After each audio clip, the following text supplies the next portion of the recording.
Good morning. You listen to FloorDaily.net, and I'm Kemp Harr. This morning, my guest is Santo Torcivia with Market Insights, LLC. Santo, how you doing? I'm doing fine, Kemp. How are you? I'm good. Most people know who you are, Santo. You're our resource for economic information. You are a classically trained economist, and you've been focusing most of your career in the flooring business.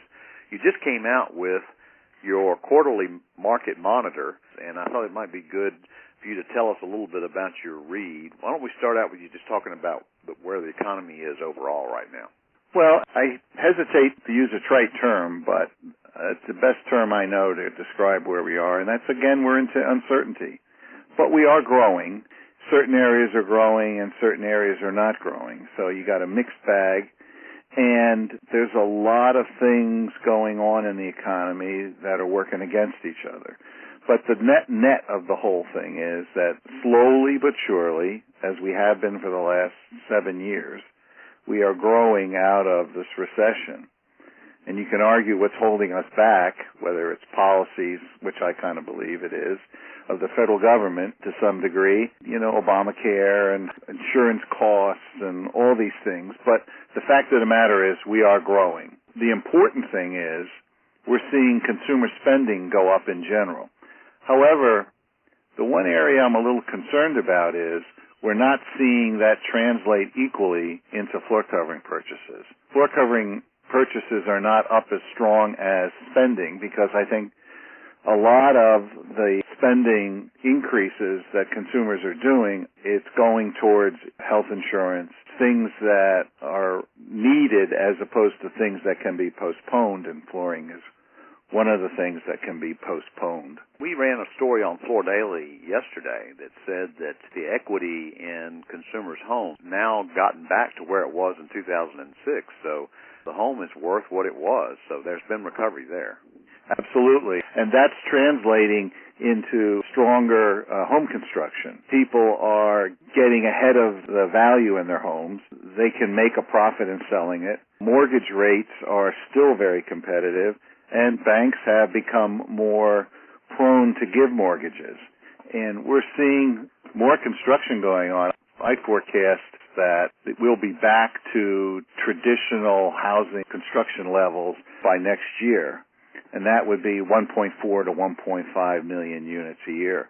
The other good thing that's going on in construction, home construction, is the fact that we're seeing more single-family and fewer multifamily construction. And every single-family home is twice as big as a multifamily home. So that's more floor area, that's more flooring. So we should see a pretty decent builder market this year and going forward. Yeah, those people who are renting are figuring out that they're paying a lot of money and don't have anything to show for it. So I think it's good to see. Even the millennials who were hesitant to start buying homes, now we're starting to see where they've entered the home buying market. Yeah, I can see it in my own family. One of my daughters and her husband living down in the Carolinas are buying their first house. Income's up, home values are still rather affordable, and mortgage rates are really good. So we've covered the home market, and you also look at the commercial market as well, right? Yeah, we're seeing some slow growth there. One of the reasons is corporate profits are being squeezed. World competition is causing companies to hunker down with margins and profitability.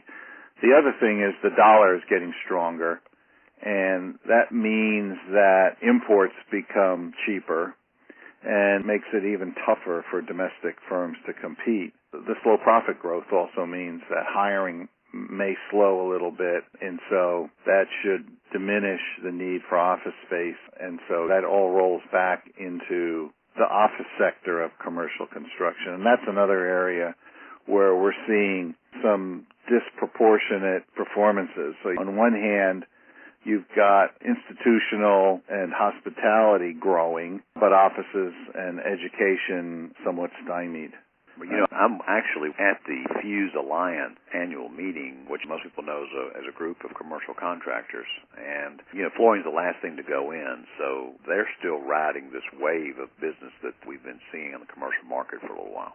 Yeah, last year was a good year. And I'm not saying it's going to go into the tank, but it will slow.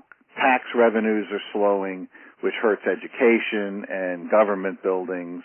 they're way behind on infrastructure and prisons and things like that. Spending for that has slowed down. But there are some strong areas, hospitality is one of them. We'll continue to see that pull commercial market along. Well, through this whole political contest that we've all been forced to watch with this 24-hour news, they've been talking about trade. Tell us what's going on with the import business. Imports are doing well. They're up 7% last year, and that's in value. Exports, however, are down 8%. And again, a strong dollar doesn't do well for export, makes them less competitive. The strong dollar makes imports more competitive. So we're continuing to see imports coming in. Big areas, of course, are ceramic, LVT, and wood flooring. And one of the things we're also seeing is, of course, China wood flooring imports are up, but Canadian imports are up. With the Canadian dollar being down and the American dollar being up, the Canadians are seeing a resurgence over-the-border shipments. So the other thing, laminate and resilient sheet and cork floors are going down. That, I think, is a function of the competition that we're seeing from those other substitute products. One of the things we've been watching, too, is this continuous decline in the use of soft surface over hard surface. So what's your read on that? Well, we're seeing a slight decline in carpet imports. Carpet, the general trend is down slightly.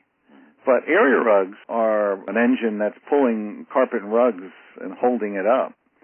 And we're seeing, as more hard surface becomes prevalent, we're seeing different forms of area rugs being used, and, that's helping the carpet business. So I think, carpet is still going to be a center of the private areas of the home, the bedrooms and places like that.